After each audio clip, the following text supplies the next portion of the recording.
अस्सलाम वालेकुम, मेरा नाम अली है। क्या हाल चाल दोस्तों। और फाइनली वो वीडियो जिसकी आप लोगों की तरफ से काफ़ी ज़्यादा डिमांड की जा रही थी, क्योंकि एक पोल क्रिएट किया था हम लोगों ने, उस पर आप लोगों ने वोटिंग किया था कि हाँ भाई इनको एक्सपोज करो। तो आज की इस वीडियो का जो रेलेवेंट टॉपिक है वो यही होने वाला है कि पाकिस्तान की मार्केट में स्मार्टफोन ब्रांड की जो मार्केट है वो क्यों क्रैश हो रही है। कुछ रीजन समझेंगे। फ़ोन महंगे तो हो गए हैं, उनके रीजन बहुत दफ़ा हम लोग डिस्कस करते रहते हैं। लेकिन इस वीडियो का मकसद ये है कि ब्रांड्स और आपके बीच में जो ब्रिज का हम लोग एक रोल अदा कर रहे होते हैं, आपका पर्सपेक्टिव ब्रांड तक पहुंचा दें।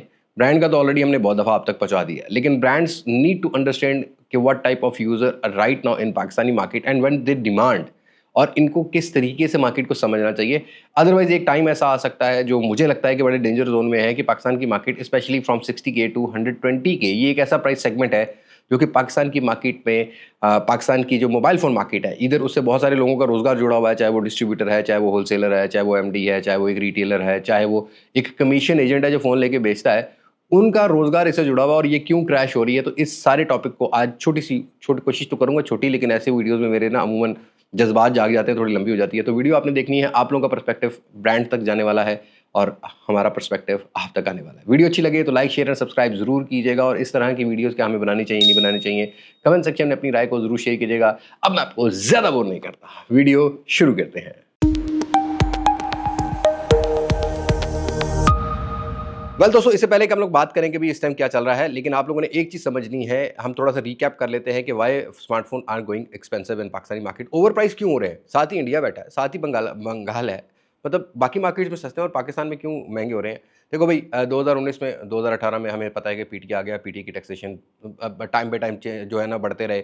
उसी तरीके से पाकिस्तान में जो डॉलर की वैल्यू है वो भी इंक्रीज़ हुई, पाकिस्तान का जो पैसा है वो भी डी वैल्यू हुआ।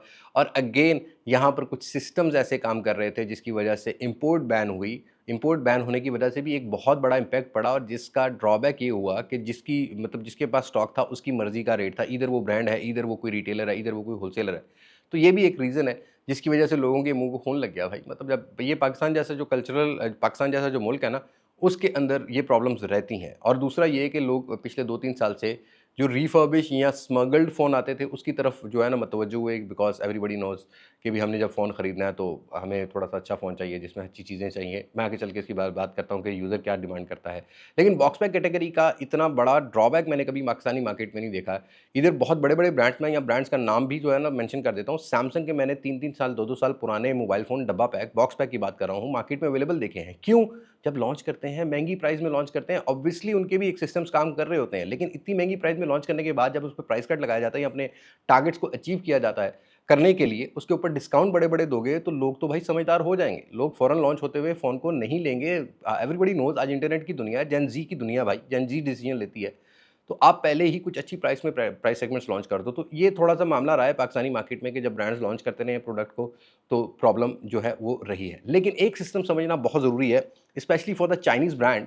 बीबीके इलेक्ट्रॉनिक्स ऑन करता है वीवो, ओप्पो और रियलमी को। इनका जो सिस्टम है पाकिस्तान में, ये आपने अंडरस्टैंड करना, और उनमें से भी कोई वीडियो देख रहा है तो उनके लिए ये सिस्टम सबसे बुरा सिस्टम है इन पाकिस्तान, जो इनको एक बहुत बड़े जो है ना मतलब इसको आप ये कह सकते हो कि इनको एक बहुत बड़ा बैकलैश आ रहा है, खासकर 60,000 रुपए से लेके 1,20,30,000 रुपए के प्राइस सेगमेंट में। देखो भाई, महंगाई होगी, सबको पता है।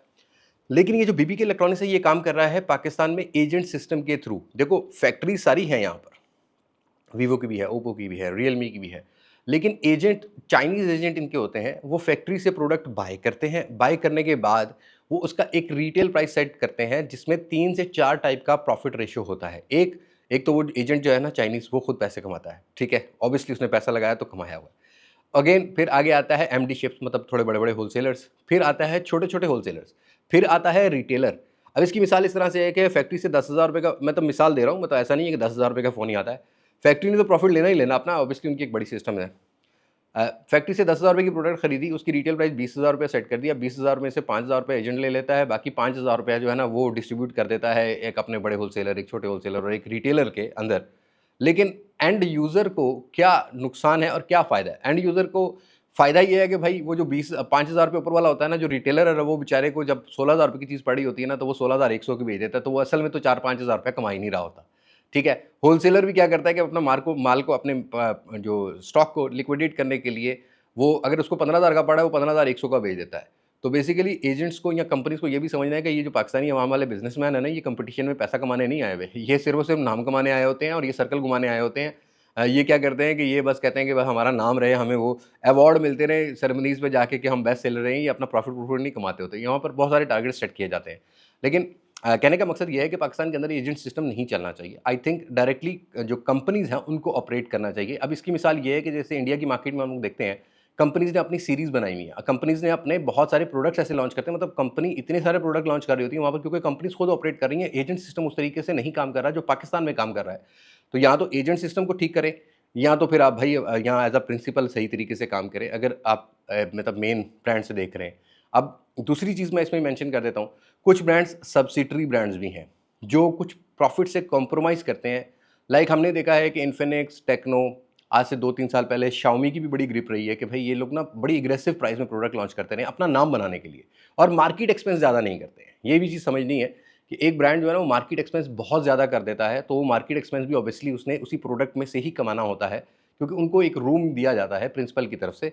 तो उस चीज़ को भी थोड़ा-सा ठीक करने की ज़रूरत है कि सब्सिडरी पे अगर कोई ब्रांड आ रहा है, तो उसको देखते हुए कंपेटिटिव प्राइस रखनी पड़ेगी। दीज़ आर द रीज़न, ये जो सब्सिडी वाला रीज़न है या मार्केट वैल्यू बनाने वाला जो रीज़न है ना, इन्फिनिक्स, टेक्नो ने, शाओमी ने ये पिछले 3-4 साल में इतना गेन कर लिया है कि अगर आप 40, 50, 60 हज़ार रुपए में जाते हैं ना, तो तब आपको इनकी सेल्स नंबर्स ज़्यादा मिलते हैं। और लास्ट अगर हम 3 इयर्स का कोई डाटा उठाते हैं, तो ट्रांसन होल्डिंग जो कि ऑन करता है आईटेल, टेक्नो, इन्फिनिक्स को, ये टॉप सेलर, टॉप इंपोर्टर रहे हैं पाकिस्तान में, जो बहुत बेनिफिट्स अपने सेलर्स को भी दे रहे हैं, आगे यूज़र को भी किसी हिसाब से दे रहे हैं। मैं सिर्फ 40 से 50 हज़ार, 60 हज़ार रुपए वाली रेंज की बात कर रहा हूँ। लेकिन अगला पॉइंट बहुत ज़्यादा इंपॉर्टेंट है, जो कि ब्रांड्स को समझने की ज़रूरत है। ऑलमोस्ट 60 से 70% जो आबादी है वो मिडिल क्लास की है, और मिडिल क्लास की जो अफोर्डेबिलिटी है या जो इनकम है उनकी ज़्यादा से ज़्यादा लाख, 1.5 लाख इनकम होगी, बहुत ज़्यादा किसी की अगर होती भी है, तो वो एक प्रोडक्ट को खरीदने के लिए 40 हज़ार, 50 हज़ार रुपए की रेंज रखता है। मिडिल क्लास को ये भी समझने की ज़रूरत है कि 40-50 हज़ार रुपए भाई $150 बनता है, वो पाकिस्तान में तो चलो आधा लाख बन रहा है। पाकिस्तान के अंदर इतने क्राइसिस चल रहे हैं कि भी कोई वैल्यू कभी खड़ी नहीं हो सकी पैसों की। लेकिन ब्रांड चलो इस रेंज के अंदर ही कुछ थोड़ी बहुत अच्छी प्रोडक्ट दे रहे हैं, लाइक इन्फिनिक्स, टेक्नो, शाओमी, ये तो अच्छी प्रोडक्ट दे रहे हैं। लेकिन बीबीके इलेक्ट्रॉनिक्स का जो सिस्टम है ना वो थोड़ा अजीब है, जो कि मैंने आपको समझाया, उनको समझने की ज़रूरत है। लेकिन जो प्राइस सेगमेंट 60 हज़ार से 1,20,000 रुपए का है, उसके अंदर इस टाइम सबसे ज़्यादा अच्छी ज़रूरत ये है कि अच्छे हार्डवेयर यूज़ किए जाएँ, स्पेशली 60 से 80 हज़ार रुपए की रेंज के अंदर एटलीस्ट प्रॉपर कोई 5G हार्डवेयर लाए जाए पाकिस्तान के अंदर, अपनी वैल्यू को थोड़ा सा बेटर किया जाए। और जब भी एक यूज़र, एक मिडिल क्लास आदमी जो है ना वो 2-3 साल के लिए फ़ोन लेता है, उसके लिए 2-3 चीज़ें बहुत ज़्यादा प्रायोरिटी पर होती हैं। खैर हर यूज़र की प्रायोरिटी पर होती हैं। वो है अच्छा कैमरा, डिसेंट गेमिंग, अच्छे से थोड़ी सी ऊपर की गेमिंग भी कुछ फ़ोन में मिल जाती है, कुछ डेडिकेटेड आपको गेमिंग फ़ोन लॉन्च करने चाहिए। लेकिन कैमरा कैटेगरी अगर आप देखोगे ना, 60 हज़ार रुपये से लेके ऑनवर्ड्स 1,20,30 हज़ार रुपये तक पाकिस्तानी मार्केट में कोई भी बॉक्स पैक फ़ोन आपको नहीं मिलेगा जिसके ऊपर आप पैसा इन्वेस्ट कर सको, ये समझ के कि ये टॉप नॉच कैमरा फ़ोन है। Brands need to understand what user want. User को इतने पैसों में एटलीस्ट ये 2-3 चीज़ें चाहिए। और अगर कोई 5G हार्डवेयर 60 से 80 हज़ार रुपये में आ ही रहा है, तो बेसिकली 5G पाकिस्तान में उस तरीके से तो है नहीं। लेकिन वो हार्डवेयर भी उतना ही मिड रेंज वाला हार्डवेयर है, जैसा कि G200 या G100 है, क्लॉक स्पीड वही है, GPU वही है। तो brand need to understand what type of user want to buy a product. These are the reason कि आपकी जो ये 80 हज़ार रुपये से लेके 1,20,000 रुपये तक की प्रोडक्ट है क्यों नहीं बिकती। दूसरा अलमिया कुछ ब्रांड्स का ये है कि वो प्रोडक्ट लाते तो ज़रूर हैं, जैसा कि हम लोगों ने पिछले 2-3 साल में देखा है। टेक्नो ने अपनी कैमन सीरीज़ के अंदर प्रीमियर एडिशन था, इन्फिनिक्स ने प्रो प्लस था, शाओमी अपने फ्लैगशिप फ़ोन भी लाता है, ओबियसली 1.5-2 लाख वाले फ़ोन भी, जैसे कि टी सीरीज़ इनकी होती है। वो हमें पाकिस्तानी मार्केट में मिलते ज़रूर रहे हैं, but in a limited quantity. मतलब 100-200 पीस बेच के ना ब्रांड ये समझता है कि हमने अपनी प्रेजेंस दिखा दी है कि हम प्रीमियम ब्रांड है, उसके बाद उसका स्टॉक ही नहीं अवेलेबल किया जाता, लोग ढूंढते फिर रहे होते हैं। रियलमी का भी यही अलमिया है। रियलमी GT6 के बाद अगर देखते हो तो रियलमी GT7 के पैसे थोड़े से ऊपर कर दिए। हालांकि इनको ये अंडरस्टैंड करना चाहिए था कि Y Realme GT6 was cell, क्योंकि अच्छे पैसों में ले आया गया था। तो प्लीज़ ट्राई टू अंडरस्टैंड कि पाकिस्तानी यूज़र क्या मांगता है और आपको क्यों क्रैशिंग मिल रही है, लाइक आपका स्टॉक क्यों नहीं बिक रहा। ये पॉइंट बहुत ज़रूरी है समझने के लिए। देखो वी नो कि PTA टैक्स बहुत ज़्यादा है, बॉक्स पैक फ़ोन्स के अंदर भी है, लोकल फ़ोन्स के अंदर ही है।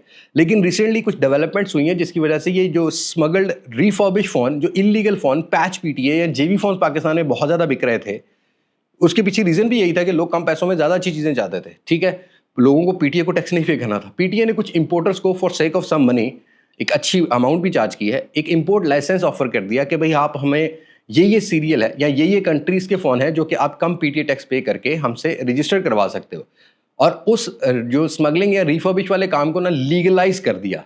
अब अगर आप पाकिस्तानी मार्केट में जाते हो ना, 50,000 रुपये से लेके 1,50,000 रुपये तक हर कैटेगरी का फ़ोन ऑफिशियल पीटीए जो कि लीगल है, अब शॉप्स पर अवेलेबल है। At the end retail shops he mind change करती हैं, उन पर रिटेल शॉप्स को प्रॉफिट भी ज़्यादा होता है क्योंकि कंपटीशन उस तरीके से नहीं है। इसी वजह से बॉक्स पैक कैटेगरी इस टाइम पाकिस्तान मार्केट में हद से ज़्यादा स्ट्रगल कर रही है।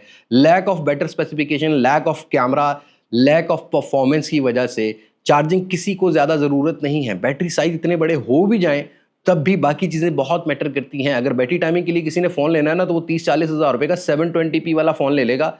उसकी बैटरी के अंदर अगर मतलब 25 वाट से 20-25 वाट की फास्ट चार्जिंग मिनिमम भी होगी ना, तो वो गुजारा कर लेगा, उसको 2 दिन बैटरी टाइमिंग मिल जाएगा। लेकिन बाकी चीज़ों के लिए ही लोग थोड़ा सा प्रीमियम डिवाइस के ऊपर पैसा लगाते हैं। कुछ ब्रांड्स ने अच्छी इंप्लीमेंट भी की हैं, लाइक वीवो ने अपनी एक्स सीरीज़ लाया, X200 Pro अगर लाया हो, ऑब्वियसली लाया है। वो क्यों बिका? क्योंकि उस पैसों में किसी जो बॉक्स पैक फ़ोन की एग्जिस्टेंस नहीं थी, स्टॉक अवेलेबिलिटी भी पूरी की, उस रेंज में वीवो अच्छा खेला। लेकिन अगर आप वीवो या अगर आप बाकी ब्रांड्स की बात करते हो, ये जो 40-50 हज़ार रुपया है, बीबीके इलेक्ट्रॉनिक्स का यहाँ पर प्रेजेंस ही नहीं है। मतलब 720p जैसे डिस्प्लेस देते हैं, फास्ट चार्जिंग लोगों ने नहीं करनी। उन्होंने 50 हज़ार रुपया जब बोलते हैं ना, तो आधा लाख बनता है नॉर्मली। जो मैंने आपको 70% आबादी बताई है ना पाकिस्तान के अंदर मिडिल क्लास, इसकी आधी आबादी भी 50 हज़ार रुपया जो है ना अफोर्ड नहीं करती, वो सस्ते फ़ोनों में अफोर्ड करती है। तो वहाँ भी कुछ ना कुछ अच्छा इंप्लीमेंट होना चाहिए। वहाँ मुझे नहीं लगता कि इस टाइम ब्रांड्स कुछ कर सकेंगे, क्योंकि ऑब्वियसली उस रेंज के अंदर $100-125 की जो डिवाइस आती है, उस टैक्स लग के हो जाते हैं। इस चीज़ को ठीक करने की ज़रूरत है, और I think brands need to understand ये जो लीगलाइज इंपोर्ट का काम किया गया है, इसमें एप्पल के फ़ोन्स भी आते हैं, इसमें गूगल पिक्सल्स के फ़ोन्स भी आते हैं, इसमें चाइनीज़ वेरिएंट भी आ रहे हैं जिनके 10,000 रुपये से लेके 30,000 रुपये तक टैक्स हैं, लोग वो भर देते हैं इजीली। तो ब्रांड नीड टू अंडरस्टैंड कि what type of user is right now in market and what type of demand in market. इसी वजह से हम लोग जब किड फ़ोन कवर करते हैं तो लोग हमें अप्रिशिएट करते हैं, जब हम बॉक्स पैक फ़ोन कवर करते हैं तो लोग ओवर प्राइस कहते हैं। Now people are very smart. ठीक है, जब आपकी प्रोडक्ट लॉन्च होती है ना, वो उस टाइम उस हाथ नहीं डालते। ठीक है, कुछ ब्रांड्स की वैल्यूज़ इस वजह से सेल्स इस वजह से ज़्यादा है कि वो किस्तों पे ज़्यादा बिकते हैं, इंस्टॉलमेंट्स पे ज़्यादा बिकते हैं। जो लोकल वेंडर्स हैं उनके साथ अच्छा काम करते हैं, वो एक अच्छी क्वांटिटी सेल आउट ज़रूर कर देते हैं। लेकिन आप ये देखो कि एक समझदार यूज़र आपका फ़ोन क्यों नहीं बाय करता। तो brand should understand these type of facts in market right now. और इधर एक और पार्ट ऐड कर देता हूँ, ये वीडियो बनने के बाद थोड़ा सा ऐड हो रहा है। लाइक इसमें मेरे माइंड में ये आया कि हमारे जो यूज़र है ना, उनको भी एक चीज़ समझने की ज़रूरत है। पाकिस्तान की मार्केट में 30 से 40 हज़ार या 50 हज़ार की प्रोडक्ट ज़्यादा क्यों लॉन्च हो रही है? क्योंकि ख़रीदार जो बायर है वो मेंटली प्रिपेयर ही नहीं हो रहा कि भाई मोबाइल फ़ोन महंगे हो चुके हैं। ठीक है, अच्छे मोबाइल फ़ोन के लिए आपका प्राइस सेगमेंट इस टाइम होना चाहिए 60-70 हज़ार रुपये से लेके ऑनवर्ड्स 1,20,000 रुपये तक। ये वो डिवाइसेज हैं जो $200-300 की डिवाइसेज होती हैं, उन्हीं में थोड़ा बहुत अच्छा जो है आपको सब्जेक्टिव मिल जाएगा। तो ये माइंड में रखो, अपने आप को थोड़ा मैच्योर करो। ये जो 20 से 40-50 हज़ार का यूज़र है ना, जो कहता है कि स्नैपड्रैगन 888, और कुछ लोगों ने भी आप लोगों को ख़राब किया हुआ कि 20-30 हज़ार रुपये के अंदर। ठीक है, 20-30 हज़ार रुपये के अंदर क्या मिल सकता है आपको आज के टाइम में? आप मुझे बताओ, एक साइकिल महंगी हो गई है, मोटरसाइकिल महंगी हो गई है, तो मोबाइल फ़ोन महंगे नहीं होंगे? तो ये भी आपको यू नीड टू अंडरस्टैंड, हाँ भी प्रोडक्ट महंगी हो गई है, but brand need to understand कि अगर ये लोग थोड़ी सी रेंज बढ़ाते भी हैं तो हम दे क्या रहे हैं? सिर्फ डिस्प्ले या फास्ट चार्जिंग तो नहीं चाहिए ना। लाइक कुछ हार्डवेयर भी अच्छा हो, कुछ कैमरा भी अच्छा हो, तभी तो लोग इन्वेस्ट कर सकेंगे इस ऊपर वाली रेंज के अंदर। और हाँ, ये जो किड फ़ोन्स और बॉक्स पैक फ़ोन्स आप कंपैरिजन करते हो, देखो मैंने आपको चैनल समझा दिए हैं कि लाइक जो स्मगल हो गए या लीगल किसी इंपोर्ट के थ्रू भी आ रहा है, तो रिफर्बिश भी हो सकता है, यूज़ भी हो सकता है। दैट डजंट मेक सेंस कि आप उसको आज के बॉक्स पैक जो है फ़ोन से कंपेयर करो। लेकिन हाँ, बॉक्स पैक कैटेगरीज के लिए, ब्रांड के लिए ये वीडियो बन रही है, तो होप्स हो कि ब्रांड्स को ये चीज़ नजर आएगी और वो बॉक्स पैक कैटेगरी को बेटर करेंगे। I think these are the reasons why smartphone market is crashing in Pakistan. एक प्रोडक्ट जब लॉन्च करते हो तभी अच्छी प्राइस में लॉन्च करो। एक जो ब्रांड्स जो है वो एजेंट सिस्टम पे काम कर रहे हैं, ठीक है, उनको सोचना है कि उनकी ब्रांड वैल्यू सिर्फ इस एजेंट की वजह से ख़त्म हो रही है। और इस एजेंट सिस्टम में एक और प्रॉब्लम ये है, लूप होल ये है कि पाकिस्तान की लॉन्च और इस रीजन की, मतलब इंडिया हो गया, बंगाल हो गया, इस रीजन की लॉन्च में भी कई बार 2-2, 3-3 महीने का फ़र्क होता है। और ख़ासकर वो एजेंट वो प्रोडक्ट लेके आता है जो उसको फैक्ट्री में से तब सस्ती मिल रही हो। मतलब वो चाइना की फैक्ट्री में जाता है ना, तो उसको सो सस्ती मिलती है क्योंकि उसकी ऑलरेडी प्रोडक्शन खत्म हो गई है, बचा खुचा माल निकालना होता है, उन्होंने तो 10,000 20,000 पीस निकालना होता है। तो पाकिस्तान जैसे कंट्री वाला एजेंट वो उठा के ले आता है और उसको अपनी मन चाहिए, फिर वो 10,000 वाली डिवाइस की जो रिटेल प्राइस है ना, वो 30,000 रखता है और 10,000 रुपये अपना प्रॉफिट रखता है। बाकी 10,000 कहता है मार्केटिंग में एक्सपेक्ट कर, मतलब 5,000 मार्केटिंग में स्पेंड कर दो और 5,000 रुपया प्रॉफिट दे दो रिटेलर्स को, और जो सेल्स चैनल्स हैं उनको दे दो। उसमें भी वो ब्रांड वैल्यू को हिट करता है। सेम लाइक सी सीरीज, ए सीरीज के फोन्स के साथ हो रहा है। और सैमसंग जैसे बड़े ब्रांड्स के साथ प्रॉब्लम क्या हो रहा है कि हाँ, आपका स्टॉक जब स्टॉक लॉन्च होता है तब उतनी अच्छी प्राइस में नहीं बिकता। ऑल्दो 2025 में मैंने कुछ देखा है कि आपने फेवर्स दी हैं, रिटेल चैनल्स को दी हैं, बट उतनी नहीं दे पा रहे जो लोग एक्सपेक्ट करते हैं। इन चीज़ों को इम्प्रूव करने की ज़रूरत है। People want to buy a better product, और सैमसंग को ये चीज़ समझने की ज़रूरत है कि भाई ये नॉच वाले डिस्प्ले के तो बिल्कुल पीछा छोड़ देना चाहिए। अगर ये आ भी रहे हैं तो एटलीस्ट पाकिस्तान में उनकी वैल्यूज़ कम होनी चाहिए। ठीक है, आप सॉफ्टवेयर अपडेट दे रहे हो, बाकी चीज़ें भी तो मैटर करती हैं ना भाई। कैमरा हो गया, परफॉर्मेंस हो गई, वो चीज़ें भी तो मैटर करती हैं। और इसमें मैं शाओमी को भी कह देता हूँ कि शाओमी का एक ब्रांड इमेज था कि so value for money hardware provide करता है। अगर आज आप शाओमी में देखो तो इनका 5G फ़ोन 1,40,000 रुपये की रिटेल प्राइस में है, रेडमी नोट 14 प्रो प्लस, और उसकी भी सेल्स उतनी जनरेट नहीं कर पाई क्योंकि वो शाओमी वाज अ ब्रांड जो कि थोड़ा आउट ऑफ द बॉक्स आता था।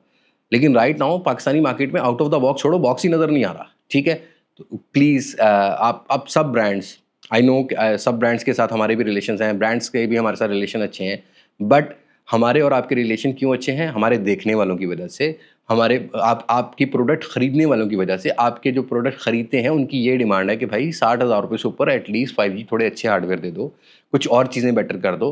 ठीक है, लोग डिज़ाइन से कॉम्प्रोमाइज़ कर लेंगे बट कैमरा से कॉम्प्रोमाइज़ नहीं करते। सोशल मीडिया के इस टाइम में कौन कैमरा से, मतलब इस टाइम अगर कोई गाँव देहात में कोई देहाती भी बैठा है ना, फुल्लू जैसा बंदा भी बैठा है ना, तो उसको कैमरा रिक्वायर्ड है, और वो जाके नॉन पीटीए जेवी खरीद लेता है जस्ट फॉर अ कैमरा सेक। तो इन चीज़ों को अंडरस्टैंड करोगे, लोग 20-30 हज़ार रुपये ज़्यादा भी भर देंगे, लेकिन प्रोडक्ट तो अच्छी होनी चाहिए। आई होप मेरे ये पॉइंट थोड़े से इधर उधर थे, लेकिन you should understand, brands should understand, और ब्रांड्स को समझना चाहिए कि पाकिस्तान की मार्केट की डिमांड क्या है और कैसे काम करना है। Thank you so much for this. आप लोगों को मेरा ओपिनियन अच्छा लगा कि नहीं लगा, कमेंट सेक्शन में अपनी राय ज़रूर शेयर कीजिएगा। और अगर कोई ब्रांड से देख रहा है तो भाई ये लोगों की आवाज़ थी जो मेरे दिल से निकल रही है, चेहरा मेरा है। लोग कमेंट सेक्शन में आपको और भी आपके जो ओपिनियंस है वो दे देंगे। और हाँ, लोगों को भी मैं ये कहना चाहूँगा, डायरेक्टली ब्रांड्स के भी बहुत सारे सोशल मीडियाज़ होते हैं, वहाँ भी ओपिनियन दिया करो ताकि brand need to understand what type of Pakistani people want, कि कौन सी प्रोडक्ट खरीदना, किस टाइप की प्रोडक्ट खरीदना चाहते हैं, किस टाइप की नहीं।